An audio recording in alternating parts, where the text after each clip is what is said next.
The last hours of Socrates, Phaedo. Αθάνατος he ψυχέ, λέγει ο Socrates. The state galley arrived back from Delos one evening, about a month after Socrates' trial. The following day he would be executed at nightfall. Those of his closest friends who were in Athens went to see and hear him for the last time.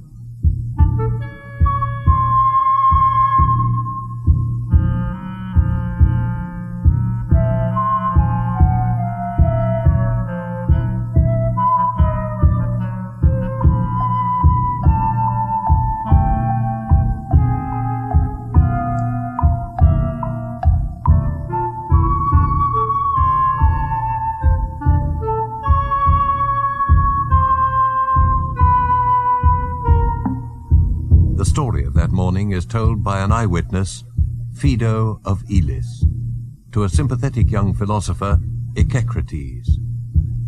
Their conversation takes place in Phlius, a little town in the northeast of the Peloponnese on the banks of the river Asopos.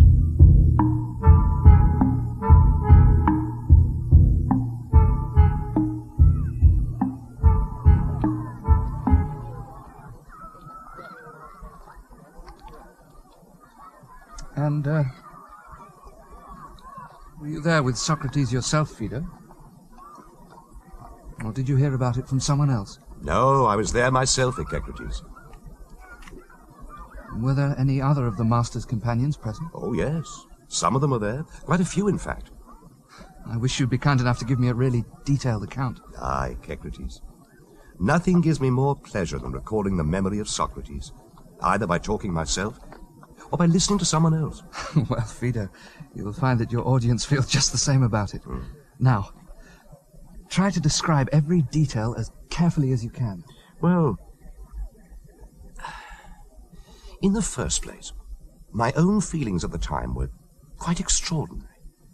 It never occurred to me to feel sorry for him, as you might have expected me to feel at the deathbed of a very dear friend. The master seemed quite happy, Socrates, both in his manner and in what he said. He met his death so fearlessly, so nobly.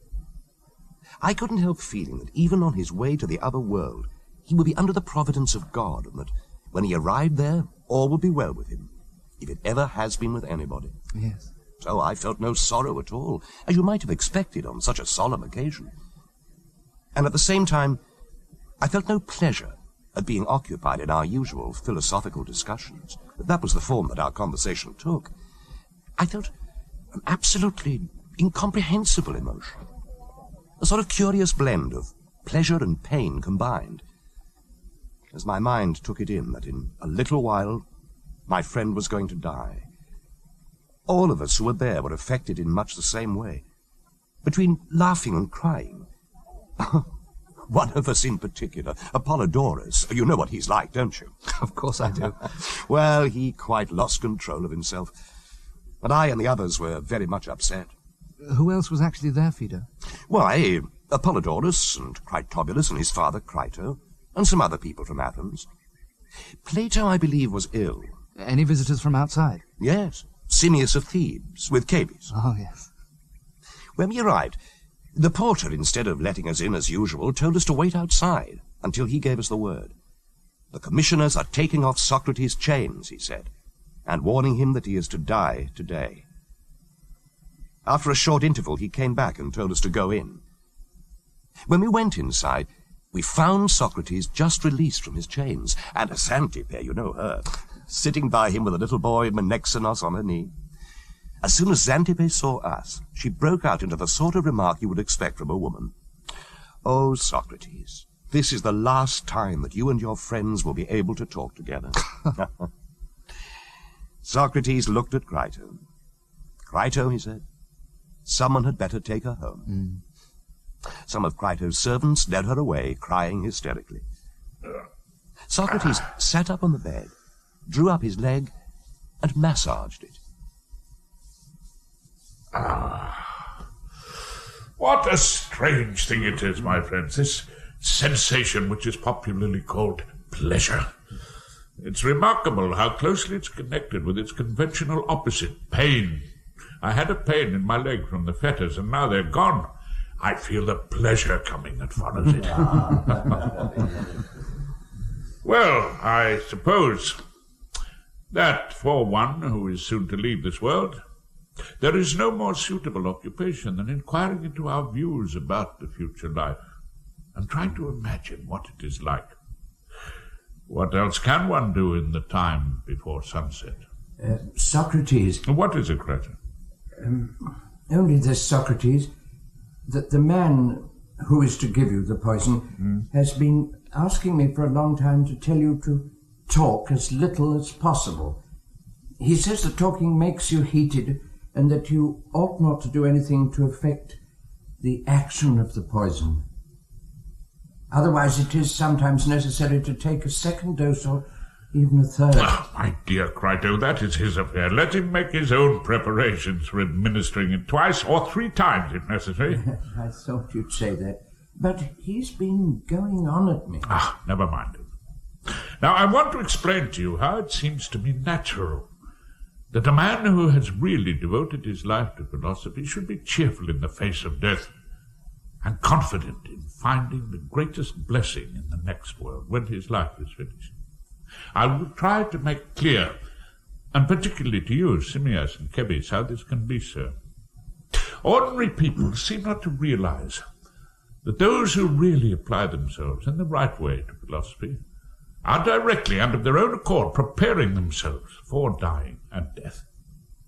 If this is true, and they have actually been looking forward to death all their lives, it would of course be absurd to be troubled when it comes. Upon my word, Socrates, you have made me laugh, though I was not at all in the mood for it. I'm sure that if they heard what you said, most people would think that it was a very good hit at the philosophers to say that they're half dead already, and that they, the normal people, are quite aware that death would serve the philosophers right. And they would be quite correct, Simmias, except in thinking that they are quite aware. They're not at all aware in what sense true philosophers are half dead, or in what sense they deserve death, or what sort of death they deserve. So let's not bother about them. Do we believe that there is such a thing as death? Most certainly, yes. And is it simply the release of the soul from the body? Yes, just that. Well then, my boy, do you think that it is right for a philosopher to concern himself with the nominal pleasures connected with food and drink? Certainly not, Socrates. What about sexual pleasures? No, not at all. And what about things like providing himself with smart clothes and shoes and other bodily ornaments? Do you think that he values them or despises them? I think the true philosopher despises them. Then it is your opinion, in general, that a man of this kind is not concerned with the body, but keeps his attention directed as much as he can away from it and towards the soul. Yes, it is. So it is clear, first of all, in the case of physical pleasures, that the philosopher frees his soul from association with the body so far as is possible, to a greater extent than other men. It seems so, yes. And most people think, do they not, Simmias, that a man who finds no pleasure and takes no part in these things does not deserve to live, and that anyone who thinks nothing of physical pleasures has one foot in the grave. That is perfectly true. Now take the acquisition of knowledge. Can we rely completely on human sight and hearing? Or is it true, as the poets are always dinning into our ears, that we neither hear nor see anything accurately? Yet if these senses are not clear and accurate, the rest can hardly be so, because they are all inferior to the first two. Right. Then when is it that the soul attains to truth? When it tries to investigate anything with the help of the body, it is obviously led astray. Quite so. Is it not in the course of reflection, if at all, that the soul gets a clear view of facts? Yes. Surely the soul can best reflect when it is free of all distractions, such as hearing or sight or pain or pleasure of any kind. That is, when it ignores the body and becomes, as far as possible, independent, avoiding all physical contacts and associations as much as it can. in its search for reality. That is so. Then here too, in despising the body and avoiding it and endeavoring to become independent, the philosopher's soul is ahead of all the rest. It seems so. Now then, do we recognize such a thing as absolute uprightness? Indeed we do. And absolute beauty and goodness too? Of course. Yes. Have you ever seen the real nature of these things with your eyes? Certainly not. Isn't it true that in any inquiry you are likely to attain more nearly to knowledge of your object in proportion to the care and accuracy with which you have prepared yourself to understand that object in itself? Certainly, yes. Don't you think that the person who is likely to succeed in this attempt most perfectly is the man who pursues the truth by applying his pure and unadulterated thought to the pure and unadulterated object, cutting himself off as much as possible from his eyes and ears and virtually all the rest of his body as an impediment which by its presence prevents the soul from attaining to truth and clear thinking? Is not this the person, Simmias, who will reach the goal of reality, if anyone can? What you say is absolutely true, Socrates. All these considerations must surely prompt serious philosophers to review the position in some such way as this. So long as we keep to the body and our soul is contaminated with this imperfection, there is no chance of our ever attaining satisfactorily to our object, which we assert to be truth. In the first place, the body provides us with innumerable distractions, owing to the nourishment it must have. Any diseases which attack us hinder our quest for reality. Besides, the body fills us with loves and desires and fears and all sorts of fancies and a great deal of nonsense, with the result that we literally never get an opportunity to think at all about anything. Yes. Whole wars are undertaken for the acquisition of wealth, and the reason why we have to acquire wealth is the body, because we are slaves in its service.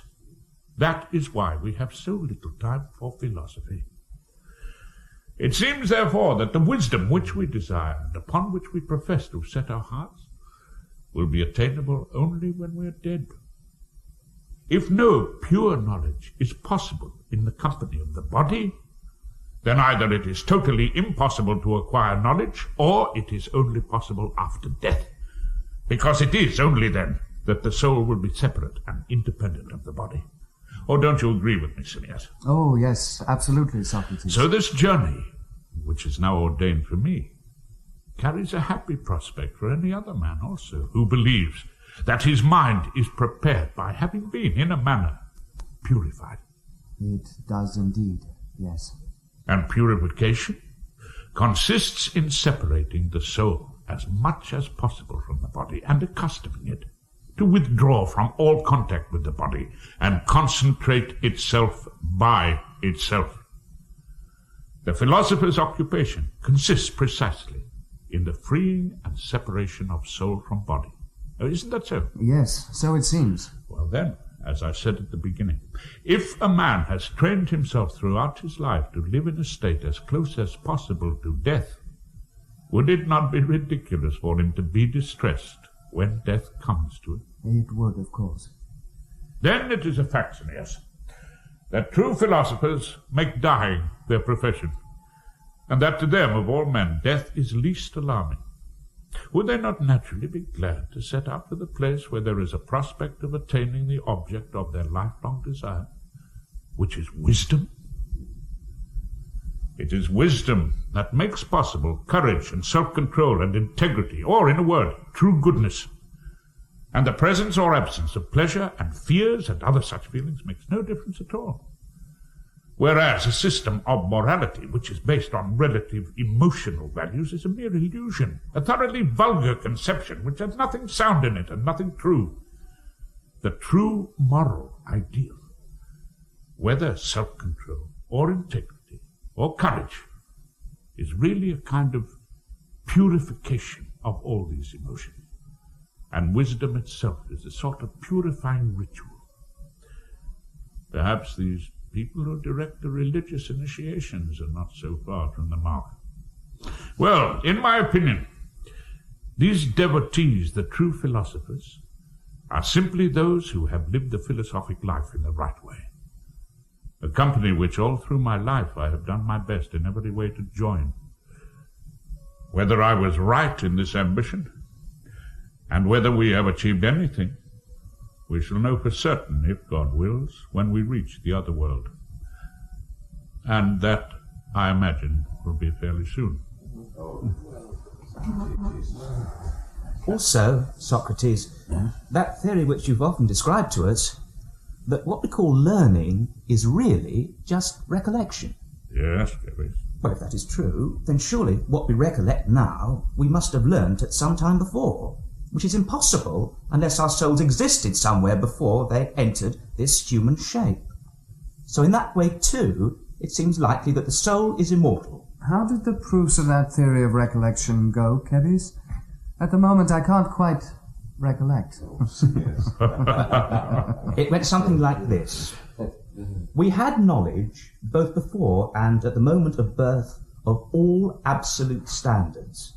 Our present argument applies to absolute beauty, goodness, uprightness, holiness, and all those characteristics which we designate in our discussions by the term absolute. So we must have obtained knowledge of all these characteristics before our birth. That is right, Gebes. And unless we invariably forget it after obtaining it, we must always be born knowing, and continue to know all through our lives. Because to know means simply to retain the knowledge which one has acquired and not to lose it. Is not what we call forgetting simply the loss of knowledge, Simmias? Yes. Yes. And if it is true that we acquired our knowledge before our birth, and lost it at the moment of birth, but afterwards, by the exercise of our senses upon sensible objects, recover the knowledge which we had once before, I suppose that what we call learning will be the recovery of our own knowledge. And surely we should be right in calling this recollection. Quite so. Well now, Simmias, if all these absolute realities, such as beauty and goodness, which we're always talking about, really exist, if it is to them, as we rediscover our own former knowledge of them, that we refer, as copies of their patterns, all the objects of our physical perception, if these realities exist, does it not follow that our souls must exist too, even before our birth? Whereas if they do not exist, our discussion would seem to be a waste of time. Is this the position, that it is logically just as certain that our souls exist before our birth as it is that these realities exist, and that if the one is impossible, so is the other? It is perfectly obvious to me, Socrates, that the same logical necessity applies to both. Then let us return to the same examples which we were discussing before.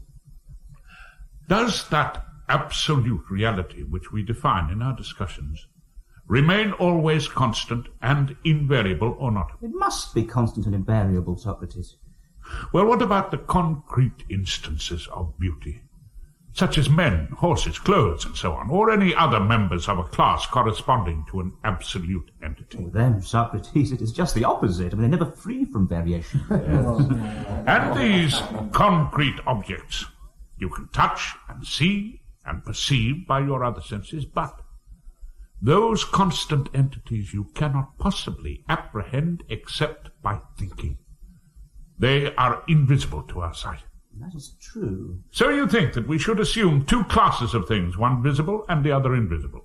Yes, sure. The invisible being invariable, and the visible never being the same. Yes, we should assume that too. Well now, are we not part body, part soul? Certainly. Then to which class do we say that the body would have the closest resemblance and relation? But obviously to the visible. What do we say about the soul then? Is it visible or invisible? It's invisible. So, Socrates, the soul is more like the invisible, and the body more like the visible. That's right, my dear Phaedo. Did we not say that when the soul uses the instrumentality of the body for any inquiry, whether through sight or hearing or any other sense, because using the body implies using the senses. It is drawn away by the body into the realm of the variable, and loses its way and becomes confused and dizzy as though it were fuddled through contact with things of a similar nature. Certainly. But when the soul investigates by itself, it passes into the realm of the pure and everlasting and immortal and changeless. And being of a kindred nature, when it is once independent and free from interference, consorts with it always, and strays no longer, but remains in that realm of the absolute, constant, and invariable, through contact with beings of a similar nature. And this condition of the soul we call wisdom. Yes. Well, that's an excellent description, and perfectly true, Socrates. Very well, then. In the light of all that we have said, both now and before, to which class do you think that the soul bears the closer resemblance and relation? I think, Socrates, that even the dullest person would agree from this line of reasoning that the soul is in every possible way more like the invariable than the variable. And the body? Well, the body is, of course, variable. Yes. Look at it this way, too. When body and soul are both in the same place, nature teaches the one to serve and be subject, the other to rule and govern. In this relation, which do you think resembles the divine and which the mortal part? Don't you think that it is the nature of the divine to rule and direct, and that of the mortal to be subject and serve? I do. Then which does the soul resemble? Obviously, Socrates, soul resembles the divine, and body the mortal. Yes, yes. Now, Kebis, see whether this is our conclusion from all that we have said. The soul is most like that which is divine, immortal, intelligible, uniform, indissoluble, and ever self-consistent and invariable. Whereas body is most like that which is human, mortal, multiform, unintelligible, dissoluble, and never self-consistent. Can we adduce any conflicting argument, my dear Kebis, to show that this is not so? No, I don't think we can. Very well, then. In that case, is it not natural for body to disintegrate rapidly, but for soul to be quite, or very nearly, indissoluble? Certainly. And so, Kebis, those who care about their souls and do not subordinate them to the body dissociate themselves firmly from these others and refuse to accompany them on their haphazard journey. And believing that it is wrong to oppose philosophy with her offer of liberation and purification, they turn and follow her wherever she leads. Socrates, what exactly do you mean? I will explain. Every seeker after wisdom knows that up to the time when philosophy takes it over, his soul is a helpless prisoner, chained hand and foot in the body, compelled to view reality not directly, but only through its prison bars and wallowing in utter ignorance. And philosophy can see that the imprisonment is ingeniously affected by the prisoner's own active desire, which makes him first accessory to his own confinement. Well, philosophy takes over the soul in this condition, and by gentle persuasion tries to set it free. She points out that observation by means of the eyes and ears and all the other senses is entirely deceptive, and she urges the soul to refrain from using them, unless it is necessary to do so, and encourages it to collect and concentrate itself by itself, trusting nothing but its own independent judgment, and attributing no truth to anything which it views indirectly, because such objects are tangible and visible, but what the soul itself sees is conceived only by the intellect and is invisible. But if what is immortal is also imperishable, it is impossible that at the approach of death soul should cease to be. If soul is really immortal, surely it must be imperishable too. So it appears that when death comes to a man, the mortal part of him dies, but the immortal part retires at the approach of death and escapes, unharmed and indestructible. Therefore, Socrates, our souls will really exist in the next world. This has the ring of truth to me. But there is a further point, my friends. If the soul is immortal, it demands our care, not only for that part of time which we call life, but for all time. And indeed, it would seem now that it will be extremely dangerous to neglect it. If death were a release from everything, it would be a boon for the wicked, because by dying they would be released not only from the body, but also from their own wickedness, together with the soul. But as it is, since the soul is clearly immortal, it can have no escape or security from evil except by becoming as good and wise as it possibly can. For it takes nothing with it to the next world except its education and training. And these, we are told, are of supreme importance in helping or harming the newly dead at the very beginning of the journey there. But such as have purified themselves sufficiently by philosophy live thereafter altogether without bodies, which is not easy to portray, nor is there time to do so now. But the reasons which we have already described provide grounds enough, as you can see, Simmias, for leaving nothing undone to attain during life some measure of goodness and wisdom. For the prize is glorious, and the hope great.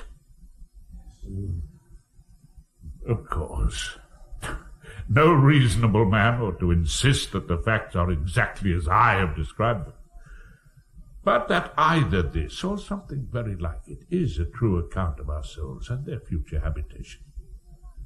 Since we have clear evidence that the soul is immortal, this, I think, is both a reasonable contention and a belief worth risking, for the risk is a noble one. We should use such accounts to inspire ourselves with confidence, and that is why I have already drawn out my tale so long. There is only one way, then, in which a man can be free from all anxiety about the fate of his soul.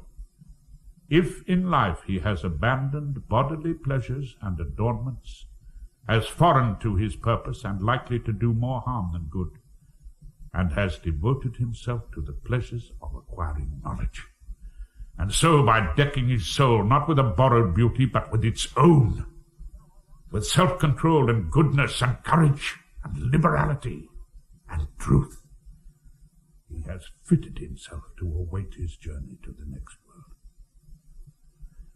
You, Simmias, Kepis, and the rest, will each of you make this journey some day in the future. But, as a character in some tragedy might say, for me the fated hour calls even now. In other words, it's about time that I took my bath. I prefer to have a bath before drinking the poison, rather than give the women the trouble of washing me when I'm dead. Very well, Socrates. But have you no directions for the others or myself about your children or anything else? Yes. What can we do to please you best? Yes. Nothing new, Crito. Just what I'm always telling you. If you look after yourselves, whatever you do will please me and mine, and you too, even if you don't agree with me now.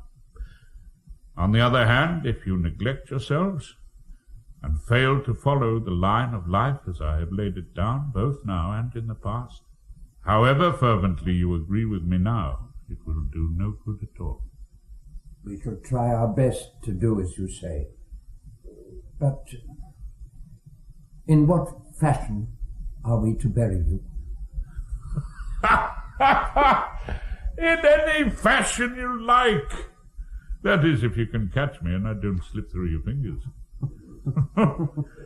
I can't persuade Crito that I am this Socrates here who is talking to you now and marshalling all the arguments. He thinks that I am the one whom he will see presently lying dead. And he asks, how is he to bury me? As for my long and elaborate explanation that when I have drunk the poison I shall remain with you no longer, but depart to a state of heavenly happiness, this attempt to console both you and myself seems to have been wasted on him. You must give an assurance to Crito for me, the opposite of the one which he gave to the court which tried me. He undertook that I should stay, but you must assure him that when I am dead I shall not stay, but depart and be gone. That will help Crito to bear it more easily, and keep him from being distressed on my account when he sees my body being burned or buried, as if something dreadful were happening to me, or from saying at the funeral that it is Socrates whom he is laying out, or carrying to the grave, or burying. Believe me, my dear friend Crito, misstatements are not merely jarring in their immediate context, they also have a bad effect upon the soul. No, you must keep up your spirits and say that it is only my body that you are burying, and you can bury it as you please, in whatever way you think it most proper.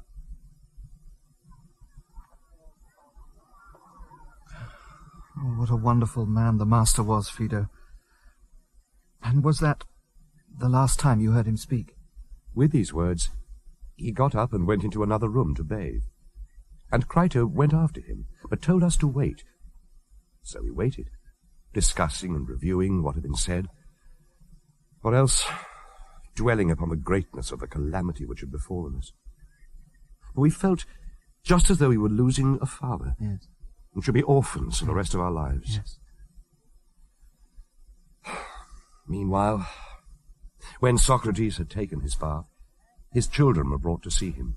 He had 2 little sons and 1 big boy, and the women of his household, arrived. He talked to them in Crito's presence, and gave them directions about carrying out his wishes.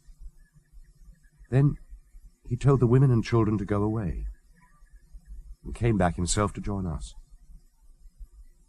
It was now nearly sunset, because he had spent a long time inside. He came and sat down, fresh from the bath, and he'd only been talking for a few minutes when the prison officer came in. Socrates? Yes, my dear fellow. Socrates, I can't reproach you as I reproach others for being angry with me and cursing whenever by order of the rulers I direct them to drink the poison. In your time here, I've known you for the most generous and gentlest and best of men who've ever come to this place. And now especially I feel it isn't with me that you're angry, but with others, because you know who are responsible. Well, now, you know the message I've come to bring. Goodbye then. Try to bear what must be as easily as you can. Goodbye to you, too. We will do as you say. Ah, what a pleasant fellow. All the time I've been here, he has visited me and sometimes had discussions with me, shown me the greatest kindness. And how generous of him now to shed tears for me at parting. But come, Crito, let us do as he says. Someone had better bring in the poison if it is ready prepared.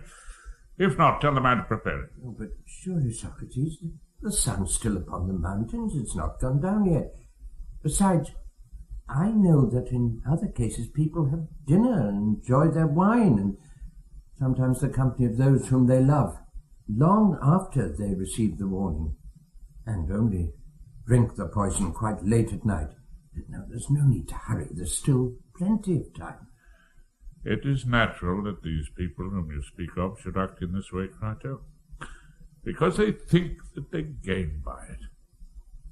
And it is also natural that I should not, because I believe that I should gain nothing by waiting just a little longer. I should only make myself ridiculous in my own eyes if I clung to life when it has nothing more to offer. Come, do as I say, and don't make difficulties. At this, Crito made a sign to his servant who was standing nearby. The servant went out and, after spending a considerable time, returned with the man who was to administer the poison. He was carrying it ready prepared in a cup. Well, my good fellow, you understand these things. What ought I to do? Just drink it, then walk about until you feel a weight in your legs. Then lie down. Then it'll act of its own accord. As he spoke, he handed the cup to Socrates, who received it quite cheerfully, without a tremor, without any change of colour or expression, and said, looking up under his brows with his usual steady gaze, "What do you say about pouring a libation from this drink? Is it permitted or not?" Oh, we only prepare what we regard as the normal dose, Socrates. I see. But I suppose I am allowed, or rather bound, to pray the gods that my removal from this world to the other may be prosperous. This is my prayer, then, and I hope that it may be granted. With these words, quite calmly and with no sign of distaste, he drained the cup in one breath.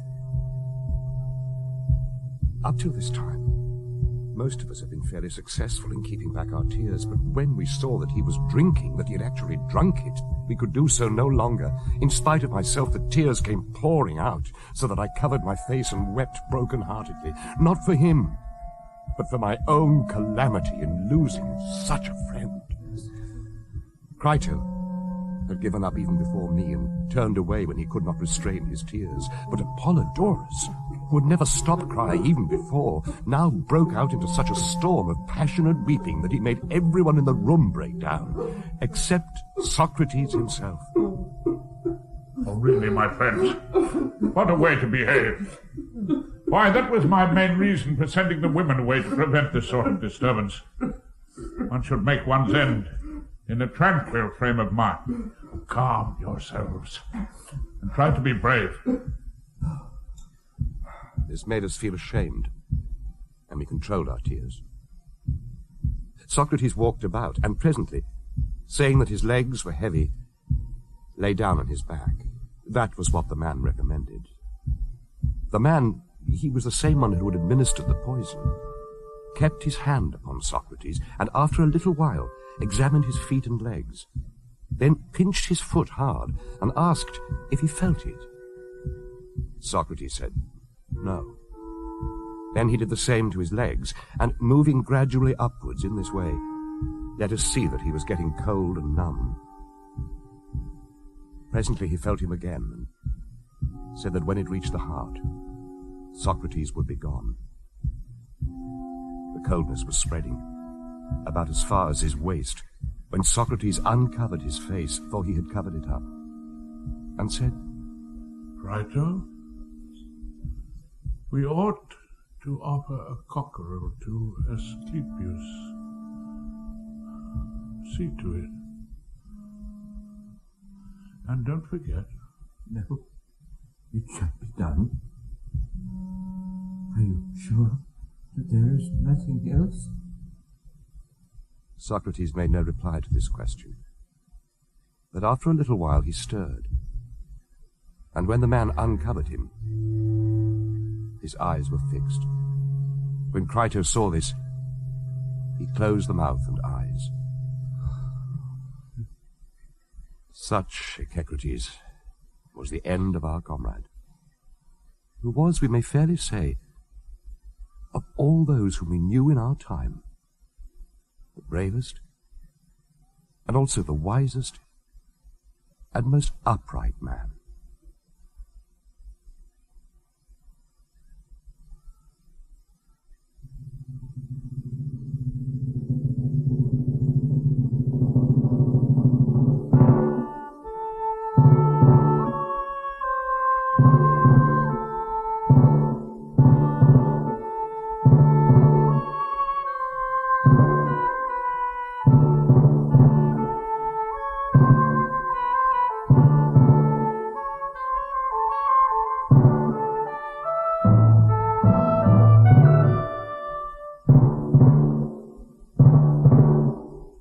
Last Days of Socrates by Plato was edited for radio by David Rees from the translation by Hugh Tredenick. Socrates was Leo McKern. Crito was played by Cyril Luckham, Phaedo by John Rye, Echecrates by Christopher Douglas, Simmias by William Hope, Kebes by Peter Aker. The prison officer was played by David Sinclair. The music was composed and conducted by Christos Pittas. The Last Days of Socrates was directed by John Theocharis.